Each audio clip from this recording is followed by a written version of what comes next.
जय श्री कृष्ण बच्चों। जय श्री कृष्ण। देखो आज हम लोग है ना एक प्रात्यक्षिक देखने वाले हैं। तो आप मुझे मैं सवाल पूछूंगी, आप मुझे जवाब देना है, ठीक है ना? हाँ। तो देखो आपको दिख रहा है इसमें कौन है? ये कौन कौन से कौन है? ये देवता है ना। हाँ, ये बीच में कौन है? लक्ष्मी। बिल्कुल सही बताया। ये कौन है? सरस्वती। बिल्कुल सही। और ये गणेश जी। गणेश जी। मुझे बताइए ये लक्ष्मी जी काय की देवता है? धन की। बिल्कुल सही। और गणेश जी आप बताओ? ज्ञान और बुद्धि की। बिल्कुल सही। और ये सरस्वती जी काय की देवता है? विद्या की। बिल्कुल सही बताया आपने। अब मुझे बताइए ये विद्या की, ये धन की देवता है ना, तो इनका उत्सव कब आता है? कार्तिक महीना। बिल्कुल ठीक है। और ये कौन है? ये गणेश जी का उत्सव कब आता है? मराठी अपने जो भारतीय महीनों बताना है ना, अक्टूबर नवंबर नहीं बताना है। ये कौन है? गणेश जी। इनका उत्सव कब आता है? भाद्रपद शुक्ल चतुर्थी। बिल्कुल सही। और ये सरस्वती जी का पूजा कब होती है पता है आपको? माघ शुद्ध पंचमी। अरे आप तो बहुत होशियार हो, आपको पता है उस दिन को क्या बोलते हैं? वसंत पंचमी। बिल्कुल सही। वसंत पंचमी शारदोत्सव करते हैं, बहुत बड़ा उत्सव मनाया जाता है। तो अब देखो ये जो लक्ष्मी जी है ना, धन की देवता, ये आपको कभी डायरेक्ट लाके दिया है क्या धन? नहीं दिया है ना, फिर भी हम इन्हें प्रणाम करते हैं, है कि नहीं? तो ये सरस्वती जी, हम तो इनकी रोज ही पूजा करते हैं ना। आप पढ़ाई जो करते हो तो रोज की पूजा ही है। और गणपति जी की पूजा तो कितने दिन चलती है उत्सव? 11 दिन। लेकिन ये सरस्वती जी, गणपति जी, ये और लक्ष्मी जी, ये सभी देवताओं को हम प्रणाम करते हैं, सही बात? तो लेकिन आपको ये धन की देवता लक्ष्मी जी कभी धन दिया है क्या डायरेक्ट लाके? नहीं दिया। ये सरस्वती जी की रोज रोज पूजा करते, कभी धन दिया है आपको? नहीं दिया। और ये गणेश जी 11 दिन इनका उत्सव करते हैं, फिर भी कभी हम लोगों को बुद्धि और ज्ञान कम है बेटा, ले लो आपको ये मैं देता हूँ, ऐसा डायरेक्ट कभी दिया है? नहीं दिया। फिर भी इन्हें पूजा प्रणाम करते हैं हम लोग, है कि नहीं? क्योंकि हमारे घर के बड़े बुजुर्ग बोलते हैं कि भगवान है, इन्हें प्रणाम करो। और परीक्षा के दिन तो ज्यादा ही करते हैं ना, मुझे पास कर दो, मुझे पास कर दो, है ना? तो प्रणाम तो इन्हें करते हैं। अब जबकि आप मुझे ये बताइए हमारे धन की कमी, यानी हमारी जो दैनंदिन आवश्यकताएं हैं उसे कौन पूरा करता है? जैसे कि हमारे कपड़े, हमारी पुस्तकें, कॉपी, कौन पूरा करता है? पापा। हाँ, अपने पिताजी पूर्ण करते हैं। तो हमारे धन के देवता कौन हुए हैं? पिताजी। बिल्कुल सही। और कल्पना करिए, बिल्कुल एक छोटा बच्चा होता है 2-2.5 साल का, उसको लिखना तो आता ही नहीं है, लेकिन फिर भी उसकी माँ उसे क्या करती है? हाथ में पेंसिल पकड़कर लिखना सिखाती है। पहले कौन सिखाती है? माँ सिखाती है। तो अपनी विद्या की देवता कौन हुए? बिल्कुल सही, अपनी माता जी है। और हमें विद्यालय जाने के बाद, स्कूल में जाने के बाद हमें ज्ञान कौन देता है? हमारे शिक्षक, गुरुजन। इसका मतलब क्या हुआ? हमारी ज्ञान की देवता कौन हुए हैं? शिक्षक। धन के देवता कौन हुए हैं? पिताजी। और विद्या की देवता कौन हुए हैं?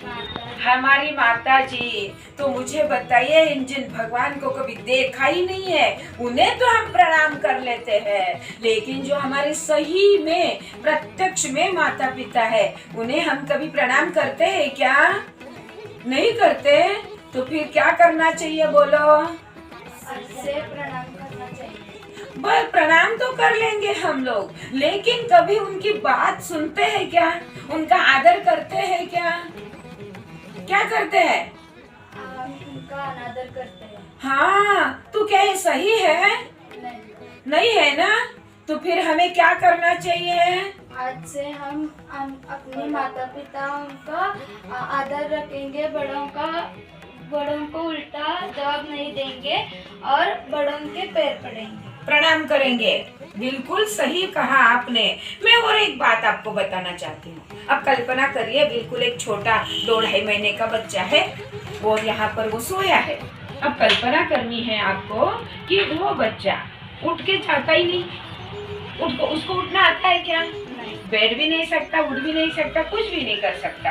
फिर भी उस बच्चे की सारी क्रियाएं, जो शी शू ये विधाएं कहाँ होती है? उसी के बिस्तर में, है ना? क्योंकि वो उठ ही नहीं सकता, क्या करेगा वो? अब मुझे ये बताइए, अगर उठ ही नहीं सकता है वो, तो वहीं पे करता है। अभी आपको मैंने किसी को बोल दिया, बेटा इसको साफ करके लाओ, तो आप क्या बोलोगे? हम नहीं करेंगे, सही कह रहे हो ना? हाँ, अब कल्पना करिए, हम भी तो छोटे थे, क्या एकदम से इतने बड़े हो गए? छोटे थे ना, स्टेप बाय स्टेप बड़े होते गए हम लोग। तो आप कल्पना करिए, आप भी 2-3-4 महीने के, साल भर के हुए, तब तक हम क्या करते थे? अपने बिताने सब कुछ करते थे। और अगर हमारी माँ बोल देती ये गंदा काम मैं तो नहीं करूँगी, हमारा क्या होता बोलो? हम इतने बड़े हो नहीं सकते। और क्या होता? बीमार हो जाते, उस गंदगी में ही पड़े रहते। फिर बड़े कैसे होते? बीमार होकर पता नहीं मर भी जाते। सही है कि नहीं बोलो? है ना? तो फिर इतने उपकार उनके हम पर है, पिताजी का है। पिताजी कितना काम करते हैं हमारे लिए, कमा कमा कर लाते हैं, हमारी सारी आवश्यकताओं को पूरी करते हैं। स्कूल में जाने के बाद हमारे विद्यालय में हमारे गुरुजन, शिक्षक जन हमें पढ़ाते हैं। अगर वो भी सोचते पढ़ते तो पढ़ने दो, नहीं तो जाने दो, मैंने तो सिखाने का काम कर दिया, तो फिर हमारा क्या होता? हम ज्ञान हमें मिल नहीं पाता।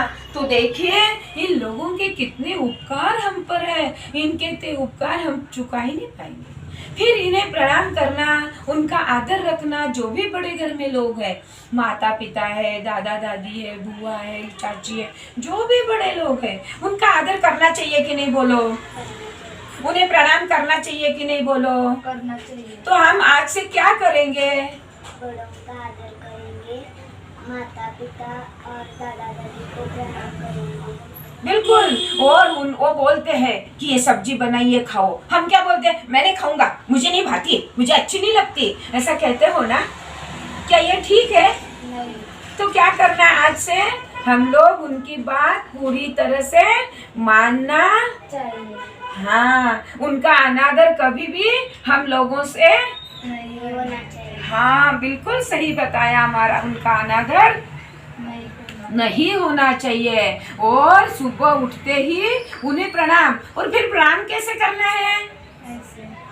बिल्कुल सही। हमारा दाहिना हाथ उनके दाहिने पैर पर और अपना बायां हाथ उनके बाएं पैर पर। और फिर हमारा मस्तक कहाँ पर होना चाहिए?